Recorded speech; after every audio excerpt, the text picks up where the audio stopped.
بسم اللہ الرحمن الرحیم۔ السلام علیکم۔ حضور نبی کریم صلی اللہ علیہ وآلہ وسلم نے متعدد نکاح کیوں کیے؟ ایک پروفیسر صاحب لکھتے ہیں کہ کافی عرصہ کی بات ہے، میں لیاقت میڈیکل کالج جام شوروں میں سروس کر رہا تھا۔ وہاں لڑکوں نے سیرت النبی صلی اللہ علیہ وآلہ وسلم کانفرنس منعقد کرائی اور تمام اساتذہ کرام کو مدعو کیا۔ چنانچہ میں نے ڈاکٹر عنایت اللہ جوکھیو جو ہڈی جوڑ کے ماہر تھے کہ ہمراہ اس کانفرنس میں شرکت کی۔ اس نشست میں اسلامیات کے ایک لیکچرار نے حضور اقدس صلی اللہ علیہ وآلہ وسلم کی پرائیویٹ زندگی پر مفصل بیان کیا اور آپ کی ایک ایک شادی کی تفصیل بتائی کہ یہ شادی کیوں کی اور اس سے امت کو کیا فائدہ ہوا۔ یہ بیان اتنا مؤثر تھا کہ حاضرین مجلس نے اس کو بہت سراہا۔ کانفرنس کے اختتام پر ہم دونوں جب جام شوروں سے حیدرآباد بذریعہ کار آ رہے تھے تو ڈاکٹر عنایت اللہ جوکھیو نے عجیب بات کی۔ اس نے کہا کہ آج رات میں دوبارہ مسلمان ہوا ہوں۔ میں نے تفصیل پوچھی تو انہوں نے بتایا کہ 8 سال قبل جب میں FRCS کے لیے انگلستان گئے تو کراچی سے انگلستان کا سفر کافی لمبا تھا۔ ہوائی جہاز میں ایک ایئر ہوسٹس میرے ساتھ آ کر بیٹھ گئی۔ ایک دوسرے کے حالات سے آگاہی کے بعد اس عورت نے مجھ سے پوچھا کہ تمہارا مذہب کیا ہے؟ میں نے بتایا اسلام۔ ہمارے نبی صلی اللہ علیہ وسلم کا نام پوچھا۔ میں نے حضرت محمد صلی اللہ علیہ وسلم بتایا۔ پھر اس لڑکی نے سوال کیا کہ کیا تم کو معلوم ہے کہ تمہارے نبی صلی اللہ علیہ وسلم نے 11 شادیاں کی تھیں؟ میں نے لا علمی ظاہر کی تو اس لڑکی نے کہا یہ بات حق اور سچ ہے۔ اس کے بعد اس لڑکی نے حضور صلی اللہ علیہ وسلم کے بارے میں معاذ اللہ نفسانی خواہشات کے غلبے کے علاوہ 2-3 دیگر الزامات لگائے، جس کے سننے کے بعد میرے دل میں نعوذ باللہ حضور صلی اللہ علیہ وسلم کے بارے میں نفرت پیدا ہو گئی، اور جب میں لندن کے ہوائی اڈے پر اترا تو میں مسلمان نہیں تھا۔ 8 سال انگلستان میں قیام کے دوران میں کسی مسلمان کو نہیں ملتا تھا، حتیٰ کہ عید کی نماز تک میں نے ترک کر دی۔ اتوار کو میں گرجوں میں جاتا اور وہاں کے مسلمان مجھے عیسائی کہتے تھے۔ جب میں 8 سال بعد واپس پاکستان آیا تو ہڈی جوڑ کا ماہر بن کر لیاقت میڈیکل کالج میں کام شروع کیا۔ یہاں بھی میری وہی عادت رہی۔ آج رات اس لیکچرار کا بیان سن کر میرا دل صاف ہو گیا اور میں نے پھر سے کلمہ پڑھا ہے۔ غور کیجئے، ایک عورت کے چند کلمات نے مسلمان کو کتنا گمراہ کیا، اور اگر ڈاکٹر عنایت اللہ کا یہ بیان نہ سنتا تو پتہ نہیں میرا کیا بنتا۔ اس کی وجہ ہم مسلمانوں کی کم علمی ہے۔ ہم حضور صلی اللہ علیہ وسلم کی زندگی کے متعلق نہ پڑھتے ہیں، نہ جاننے کی کوشش کرتے ہیں۔ کئی میٹنگز میں جب کوئی ایسی بات کرتا ہے تو مسلمان کوئی جواب نہیں دیتے، ٹال دیتے ہیں، جس سے اعتراض کرنے والوں کے حوصلے بلند ہو جاتے ہیں۔ اس لیے بہت اہم ہے کہ ہم اس موضوع کا مطالعہ کریں اور موقع پر حقیقت لوگوں کو بتائیں۔ میں ایک دفعہ بہاولپور سے ملتان بذریعہ بس سفر کر رہا تھا کہ ایک آدمی لوگوں کو حضور صلی اللہ علیہ وسلم کی شادیوں کے بارے میں گمراہ کر رہا تھا۔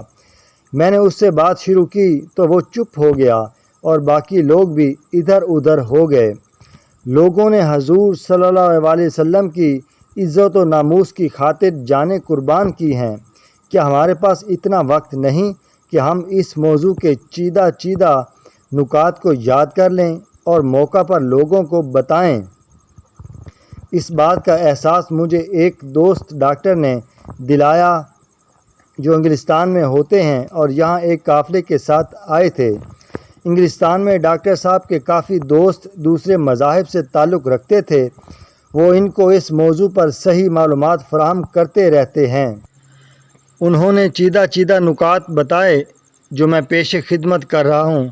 اتوار کے دن ڈاکٹر صاحب اپنے دوستوں کے ذریعے گرجا گھر چلے جاتے ہیں، وہاں اپنا تعارف اور نبی کریم صلی اللہ علیہ وسلم کا تعارف کراتے ہیں۔ عیسائی لوگ خاص کر مستورات آپ کی شادیوں پر اعتراض کرتی ہیں۔ ڈاکٹر صاحب جو جوابات دیتے وہ مندرجہ ذیل ہیں۔ میرے پیارے نبی صلی اللہ علیہ وسلم نے عالم شباب میں 25 سال کی عمر میں ایک سن رسیدہ بیوہ خاتون حضرت خدیجہ رضی اللہ تعالیٰ عنہ سے شادی کی۔ حضرت خدیجہ رضی اللہ تعالیٰ عنہ کی عمر 40 سال تھی اور جب تک حضرت خدیجہ رضی اللہ تعالیٰ عنہ زندہ رہیں آپ نے دوسری شادی نہیں کی۔ 50 سال کی عمر تک آپ نے ایک بیوی پر قناعت کیا۔ اگر کسی شخص میں نفسانی خواہشات کا غلبہ ہو تو وہ عالم شباب کے 25 سال ایک بیوہ خاتون کے ساتھ گزارنے پر اکتفا نہیں کرتا۔ حضرت خدیجہ رضی اللہ تعالیٰ عنہ کی وفات کے بعد مختلف وجوہات کی بنا پر آپ صلی اللہ علیہ وسلم نے نکاح کیے۔ پھر اسی مجمع سے ڈاکٹر صاحب نے سوال پوچھا کہ یہاں بہت سے نوجوان بیٹھے ہیں، آپ میں سے کون جوان ہے جو 40 سال کی بیوہ سے شادی کرے گا؟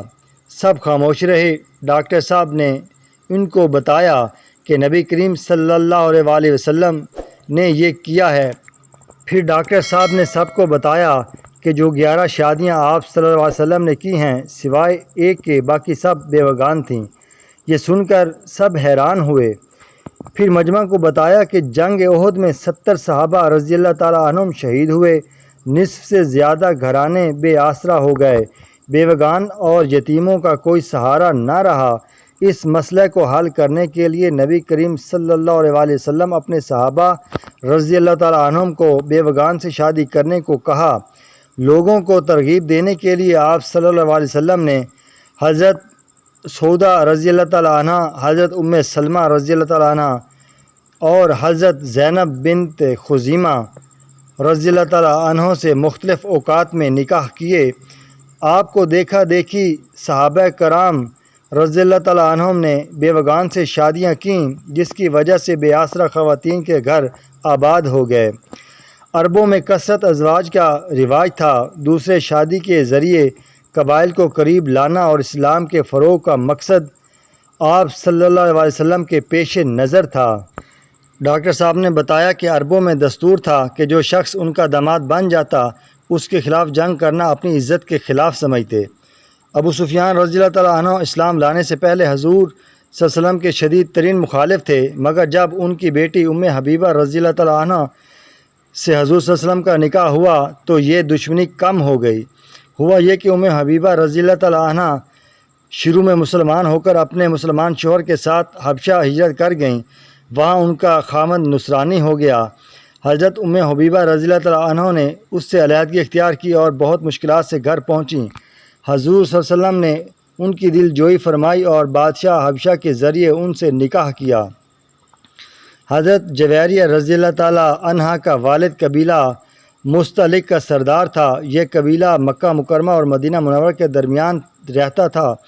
حضور صلی اللہ علیہ وسلم نے اس قبیلہ سے جہاد کیا، ان کا سردار مارا گیا۔ حضرت جویریہ رضی اللہ تعالیٰ عنہ قید ہو کر ایک صحابی رضی اللہ تعالیٰ عنہ کے حصہ میں آئیں۔ صحابہ کرام رضی اللہ تعالیٰ عنہم نے مشورہ کر کے سردار کی بیٹی کا نکاح حضور صلی اللہ علیہ وسلم سے کروا دیا اور اس نکاح کی برکت سے اس قبیلہ کے 100 گھرانے آزاد ہوئے اور سب مسلمان ہوئے۔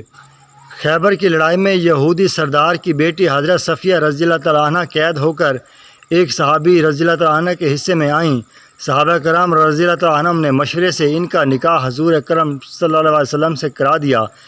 اسی طرح میمونہ رضی اللہ تعالیٰ عنہ سے نکاح کی وجہ نجد کے علاقہ میں اسلام پھیلا۔ ان شادیوں کا مقصد یہ تھا لوگ حضور صلی اللہ علیہ وسلم کے قریب آ سکیں، اخلاق نبی کا مشاہدہ کر سکیں تاکہ انہیں راہ ہدایت نصیب ہو۔ حضرت ماریہ رضی اللہ تعالیٰ عنہ سے نکاح بھی اسی سلسلہ کی کڑی تھا۔ آپ پہلے مسیح تھیں اور ان کا تعلق ایک شاہی خاندان سے تھا۔ ان کو بازنطینی بادشاہ شاہ مکوکس نے بطور ہدیہ کہ آپ صلی اللہ علیہ وسلم کی خدمت اقدس میں بھیجا تھا۔ حضرت زینب بنت جیش رضی اللہ تعالیٰ عنہ سے نکاح متبنی کی رسم توڑنے کے لیے کیا۔ حضرت زید رضی اللہ تعالیٰ عنہ کے متبنی منہ بولے بیٹے کہلاتے تھے۔ ان کا نکاح حضرت زینب بنت جاش رضی اللہ تعالیٰ عنہ سے ہوا۔ مناسبت نہ ہونے پر حضرت زید رضی اللہ تعالیٰ عنہ نے انہیں طلاق دے دی تو حضور صلی اللہ علیہ وسلم نے نکاح کر لیا اور ثابت کر دیا کہ متبنی ہرگز حقیقی بیٹے کے ذیل میں نہیں آتا۔ اپنا کلام جاری رکھتے ہوئے ڈاکٹر صاحب نے بتایا کہ علوم اسلامیہ کا سرچشمہ قرآن پاک اور حضور اقدس صلی اللہ علیہ وسلم کی سیرت پاک ہے۔ آپ صلی اللہ علیہ وسلم کی سیرت پاک کا ہر ایک پہلو محفوظ کرنے کے لیے مردوں میں خاص کر صحابہ صفا رضی اللہ تعالیٰ عنہم نے بڑھ چڑھ کر حصہ لیا۔ عورتوں میں اس کام کے لیے ایک جماعت کی ضرورت تھی۔ ایک صحابیہ سے کام کرنا مشکل تھا۔ اس کام کی تکمیل کے لیے آپ صلی اللہ علیہ وسلم نے کئی نکاح کیے۔ آپ صلی اللہ علیہ وسلم نے حکمہ ازواج مطہرات رضی اللہ تعالیٰ عنہم کو ارشاد فرمایا تھا کہ ہر اس بات کو نوٹ کریں جو رات کے اندھیرے میں دیکھیں۔ حضرت عائشہ رضی اللہ تعالیٰ عنہ جو بہت ذہین، زیرک اور فہیم تھیں، حضور صلی اللہ علیہ وسلم نے نسوانی احکام و مسائل کے متعلق آپ کو خاص طور پر تعلیم دی۔ حضور اقدس صلی اللہ علیہ وسلم کی وفات کے بعد حضرت عائشہ رضی اللہ تعالیٰ عنہ 48 سال تک زندہ رہیں اور 2210 احادیث آپ رضی اللہ تعالیٰ عنہ سے مروی ہیں۔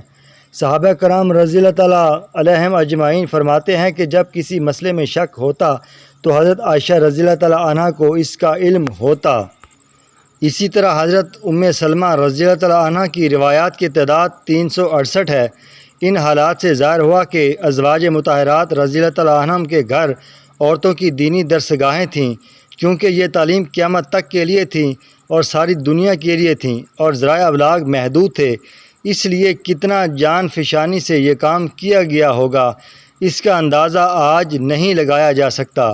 آخر میں ڈاکٹر صاحب نے بتایا کہ یہ مذکورہ بالا بیان میں گرجوں میں لوگوں کو سناتا ہوں اور وہ سنتے ہیں، باقی ہدایت دینا تو اللہ تعالیٰ کے ہاتھ میں ہے۔ اگر پڑھے لکھے مسلمان ان نکات کو یاد کر لیں اور کوئی بدبخت حضور صلی اللہ علیہ وسلم کی ذات پر حملہ کرے تو ہم سب اس کا دفاع کریں۔ جزی اللہ عنا سیدنا محمد صلی اللہ علیہ وسلم۔ کم از کم اس کو اپنے ہر گروپ، واٹس ایپ، فیس بک اور تمام کانٹیکٹ نمبر پر شیئر کر کے اپنی ذمہ داریاں نبھائیں۔ اللہ تعالی ہم سب کو توفیق دے اور عمل کرنے والا بنائے۔ آمین۔ جزاک اللہ۔